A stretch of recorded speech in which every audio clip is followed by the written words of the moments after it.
Chapter 90. Tricks.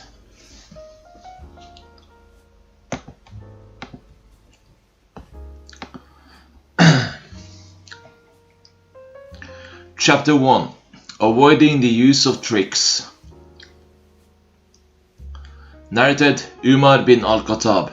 The Prophet said, O people, the reward of deeds depends upon the intentions, and every person will get the reward according to what he has intended. So whoever emigrated for Allah and His Apostle, then his emigration was for Allah and His Apostle. And whoever emigrated to take worldly benefit or for a woman to marry, then his emigration was for what they emigrated for. Chapter 2. Tricks in As-Salat. Narrated Abu Hurairah. The Prophet said, Allah does not accept prayer of any one of you if he does hadat, passes wind, till he performs the ablution anew. Chapter 3. Tricks in Zakat.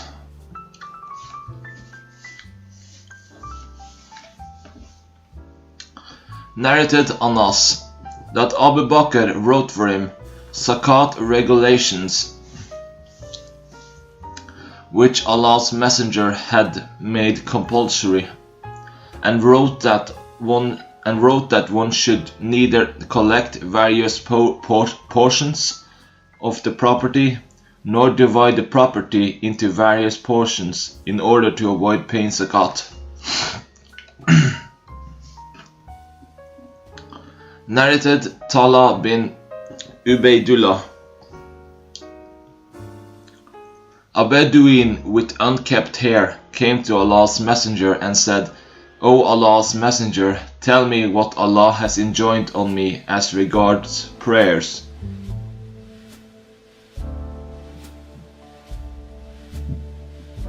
The Prophet said, You have to offer perfectly the 5 compulsory prayers in a day and a night, 24 hours. 24 hours. Except if you want to perform some extra optional prayers. The Bedouin said,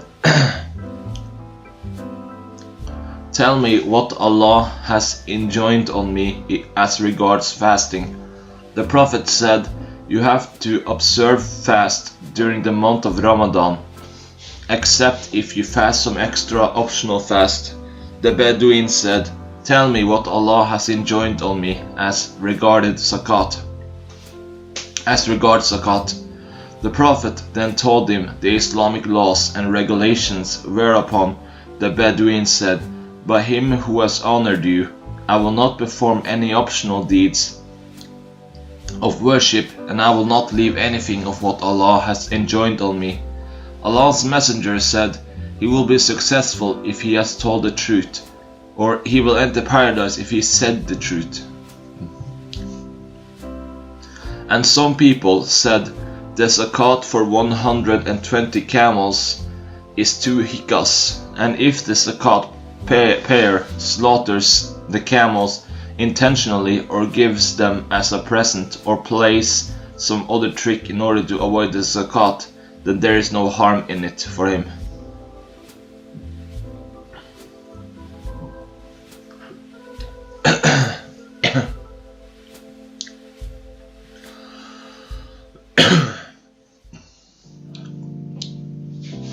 Narrated Abu Hurairah.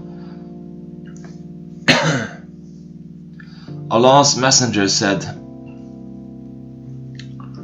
On the day of resurrection, the Khan's treasure of wealth of which zakat has not been paid, of anyone of you will appear in the shape of a huge bald-headed poisonous male snake, and its and its owner will run away from it, but it will follow him and say, I am your Khan's. The Prophet added, By Allah, that snake will keep on following him until he stretches out his hand and let the snake swallow it. Allah's messenger added, if the owner of camels does not pay their zakat, then on the day of resurrection those camels will come to him and will strike his face with their hooves. Some people said, concerning a man who has camels and is afraid that zakat will be due, so he sells those camels for similar camels, or for sheep or cows or money one day before zakat becomes due, in order to avoid payment of their zakat cunningly. He has not to pay anything.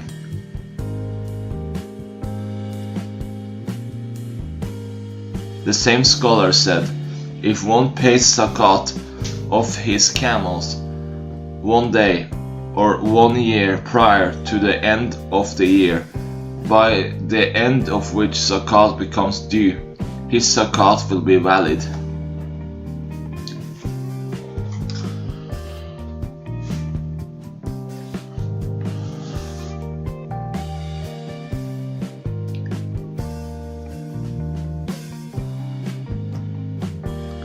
Narrated Ibn Abbas.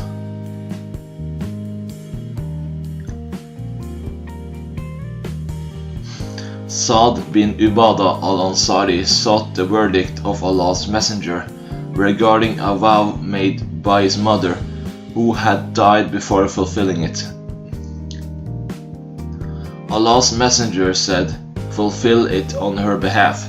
Some people said, if the number of camels reaches 20, then their owner has to pay 4 sheep as zakat, and if their owner gives them as a gift or sells them in order to escape the payment of zakat cunningly before the completion of a year, then he is not to pay anything, and if he slaughters them and then dies, then no zakat is to be taken from his property.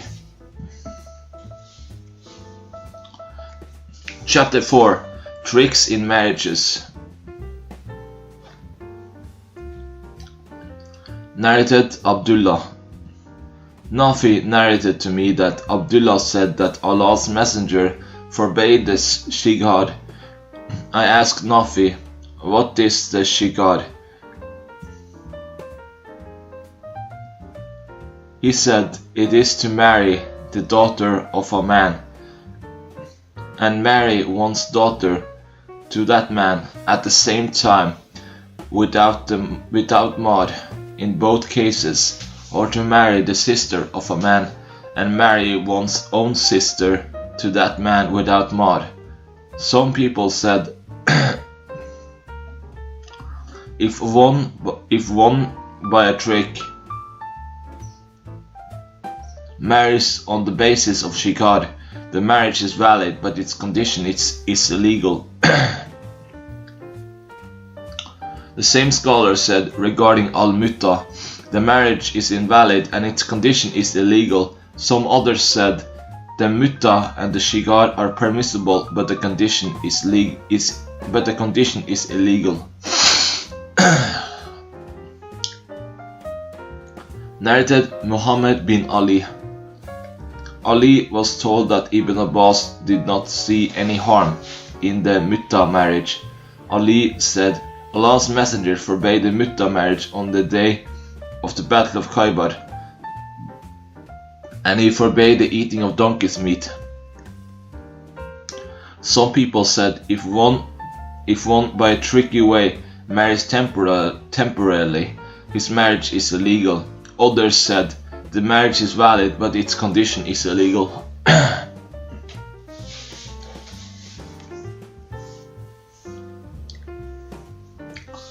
Chapter 5. What tricks are disliked in bargains? Narrated Abu Hurairah. Allah's Messenger said, One should not prevent others from watering their animals with the surplus of his water, in order to prevent them from benefiting by the surplus of grass. Chapter 6. At-Tanayush. Narrated Ibn Umar. Allah's Messenger forbade the practice of najs.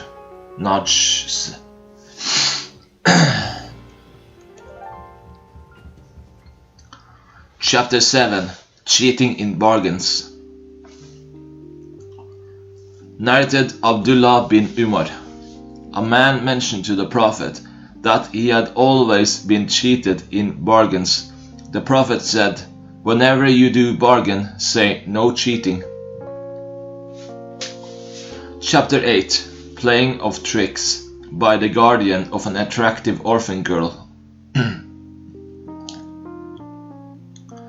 Narrated Urwa, that he asked Aisha regarding the verse, "If you fear that you shall not be able to deal justly with the orphan girls, marry other women of your choice." For free. Aisha said, "It is about an orphan girl under the custody of a guardian, who, being attracted by her wealth and beauty, wants to marry her with mar, less than other women of her status. So such guardians were forbidden to marry them unless they treat them justly by giving them their full mar." Then the people sought the verdict of Allah's Apostle for such cases, whereupon Allah revealed, "They ask your instruction concerning women." 427. The sub-narrator then mentioned the hadith. Chapter 9. If somebody kidnaps a slave girl and claims she is dead, but her master finds her alive. Narrated Abdullah bin Umar. The Prophet said, for every betrayer there will be a flag by which he will be recognized on the day of resurrection.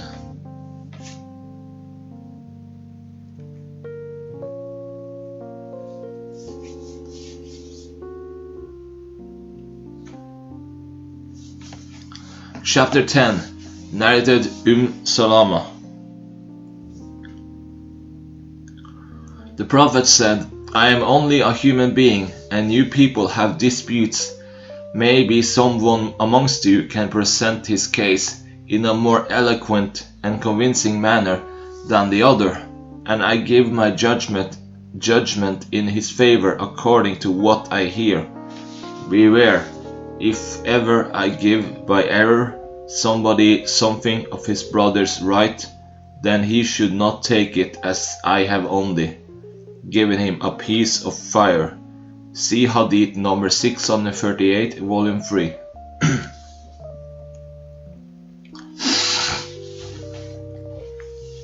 Chapter 11. Tricks in marriage. Narrated Abu Huraira. The Prophet said, "A virgin should not be married till she is asked for her consent." And the matroon should not be married till she is asked whether she agrees to marry or not. It was asked, "O Allah's Apostle, how will she, the virgin, express her consent?"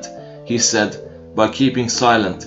Some people said that if a virgin is not asked for her consent and she is not married, and then a man, by playing a trick, presents 2 false witnesses that he has married her with her consent, and the judge confirms his marriage as a true one, and the husband knows that the witnesses were false ones, then there is no harm for him to consummate his marriage with her, and the marriage is regarded as valid. Narrated Al-Qasim. A woman from the offspring of Jafar was afraid lest her guardian marry her to somebody against her will, so she sent for 2 elderly men from the Ansar, Abdur Rahman and Mujami, the 2 sons of Jariyah, and they said to her, "Don't be afraid. for Kansa bint Kidam was given by her father in marriage against her will. Then the Prophet cancelled that marriage. See Hadith number 78.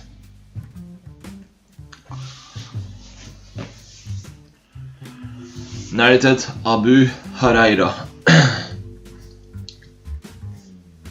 Allah's Messenger said, a lady slave should not be given in marriage until she is consulted, and a virgin should not be given in marriage until her permission is granted.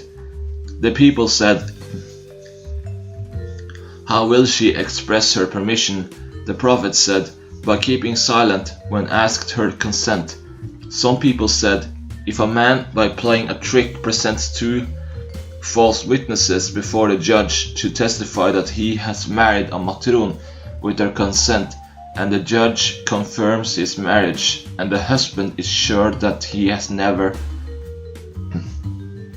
married her before, then such a marriage will be considered as a legal one, and he may live with her as husband. Narrated Aisha. Allah's Messenger said, it is essential to have the consent of a virgin for the marriage. I said, a virgin feels shy. The Prophet said, her silence means her consent. Some people said, if a man falls in love with an orphan slave girl or a virgin and she refuses him, and then he makes a trick by bringing 2 false witnesses to testify that he has married her, and then she attains the age of puberty and agrees to marry him, and the judge accepts the false witness, and the husband knows that the witnesses were false ones, he may consummate his marriage. Chapter 12. The trick by a woman with her husband. Narrated Aisha. Allah's Messenger used to like sweets, and also used to like honey, and whenever he finished the Asr prayer, he used to visit his wives and stay with them. Once he visited Hafsa and remained with her longer than the period he used to stay. So I inquired about it. It was said to me, a woman from her tribe gave her a leather skin containing honey as a present, and she gave some of it to Allah's Messenger to drink. I said, by Allah, we will play a trick on him. So I mentioned the story to Sauda, the wife of the Prophet, and said to her, when he enters upon you, he will come near to you, whereupon you should say to him, O Allah's Messenger, have you eaten magafir? He will say, no. Then you say to him, what is this bad smell? And it will be very hard on Allah's Messenger that a bad smell should be found on his body. He will say, Hafsa has given me a drink of honey. Then you should say to him, its bees must have sucked from the al-urfut, a foul-smelling flower. I too will tell him the same, and you, O Safiya, say the same.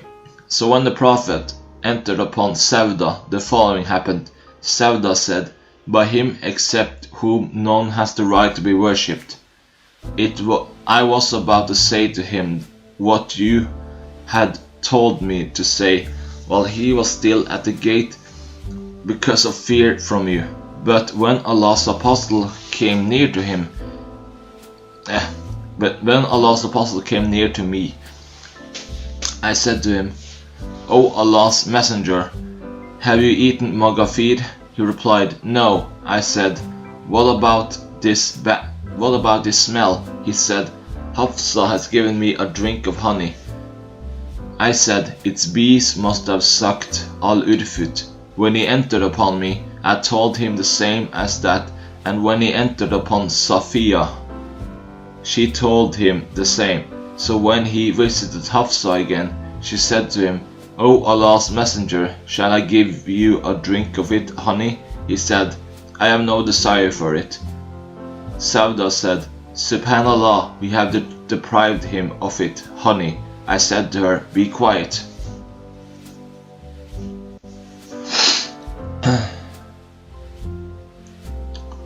Chapter 13. Playing tricks to run from the disease of plague.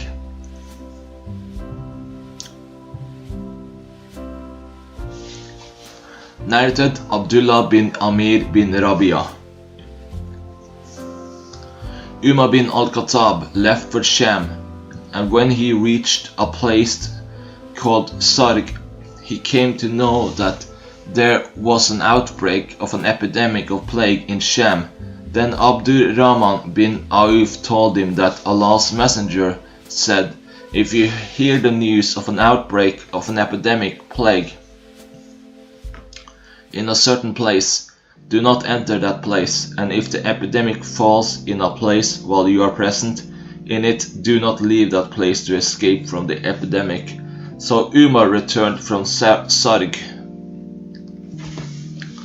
Narrated Amir bin Sa'd bin Abi Waqqas that he heard Usama bin Zayd speaking to Sa'd saying, Allah's messenger mentioned the plague and said, it is a means of punishment with which some nations were punished, and some of it has remained, and it appears now and then. So whoever hears that there is an outbreak of plague in some land, he should not go to that land, and if the plague breaks out in the land where one is already present, one should not run away from that land, escaping from the plague. Chapter 14. Tricks in gift giving and preemption. Narrated Ibn Abbas. The Prophet said, the one who takes back his gift is like a dog swallowing its own vomit, and we believers should not act according to this bad example. Narrated Jabir bin Abdullah. The Prophet has decreed that preemption is valid in all cases where the real estate concerned has not been divided, but if the boundaries are established and the ways are made, then there is no preemption. A man said, preemption is only for the neighbor, and then he makes invalid what he has confirmed. He said, if someone wants to buy a house, and being afraid that the neighbor of the house may buy it through preemption, he buys one share out of 100 shares of the house, and then buys the rest of the house. Then the neighbor can only have the right of preemption for the first share, but not for the rest of the house. And the buyer may play such a trick in this case.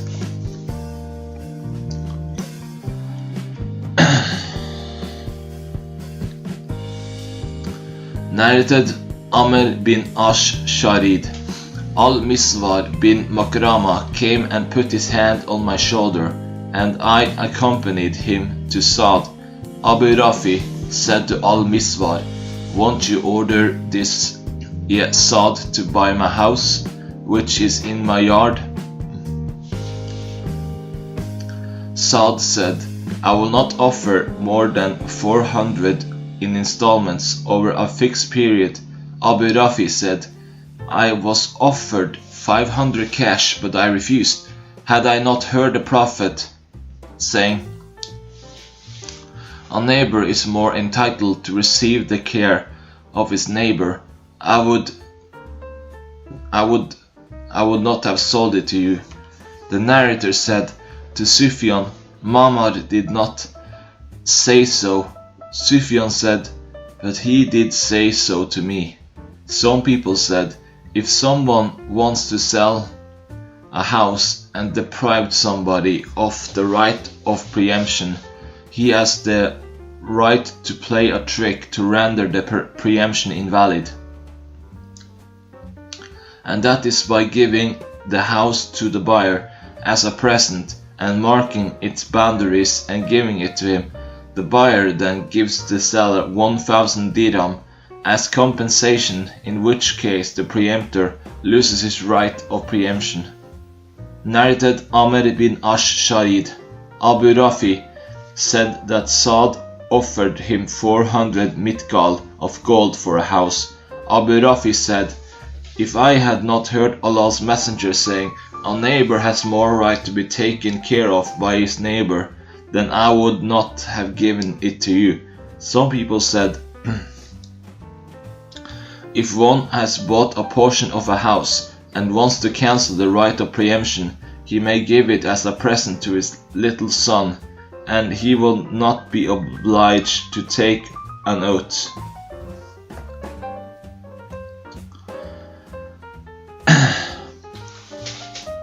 Chapter 15. Tricks by an official person to obtain presents. Narrated Abu Humayd as-Sa'idi. Allah's messenger appointed a man called Ibn al-Lutabiyah to collect the zakat from Bani Sulaim's tribe. When he returned, the Prophet called him to account. He said to the Prophet, "This is your money, and this has been given to me as a gift." On that, Allah's messenger said, Why didn't you stay in your father's and mother's house to see whether you will be given gifts or not if you are telling the truth?" Then the Prophet addressed us, and after praising and glorifying Allah, he said, "Amma ba'du, I employ a man from among you to manage some affair of what Allah has put under my custody, and then he comes to me and says, 'This is your money, and this has been given to me as a gift.' Why didn't he stay in his father's and mother's home to see whether he will be given gifts or not? By Allah, not any one of you takes a thing unlawfully, but he will meet Allah on the day of resurrection, carrying that thing. I do not want to see any of you carrying a grunting camel or a mooing cow or a bleating sheep on meeting Allah." Then the Prophet raised both his hands till the whiteness of his armpits became visible, and he said, "O Allah, haven't I have conveyed your message?" The narrator added, My eyes witnessed and my ears heard that hadith.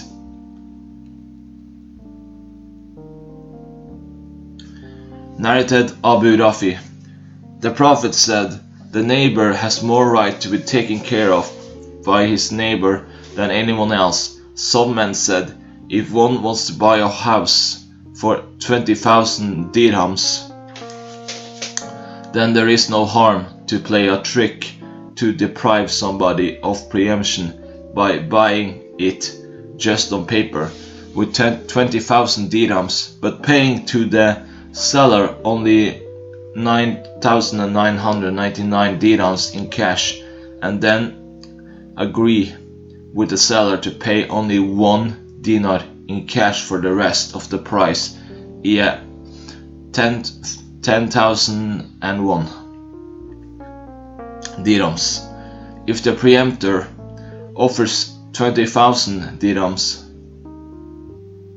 for the house, he can buy it, otherwise he has no right to buy it. By this trick he got out of preemption. If the house proves to belong to somebody else other than the seller, the buyer should take back from the seller what he has paid, 9,999 dirhams and 1 dinar. Because if the house proves to belong to somebody else, so the whole bargain deal is unlawful. If the buyer finds a defect in the house and it does not belong to somebody other than the seller, the buyer may return it and receive 20,000 dirhams instead of 9,999 dirham plus 1 dinar, which he actually paid. Abu Abdullah said, "So that man allows some people the playing of tricks amongst the Muslims, although the Prophet said, in dealing with Muslims, one should not sell them sick animals or bad things or stolen things." Narrated Amr bin Ash-Sharid. Abu Rafi sold a house to Saad bin Malik for 400 mitkal of gold, and said, "If I had not heard the Prophet saying, the neighbor has more right to be taken care of by his neighbor than anyone else, then I would not have sold it to you."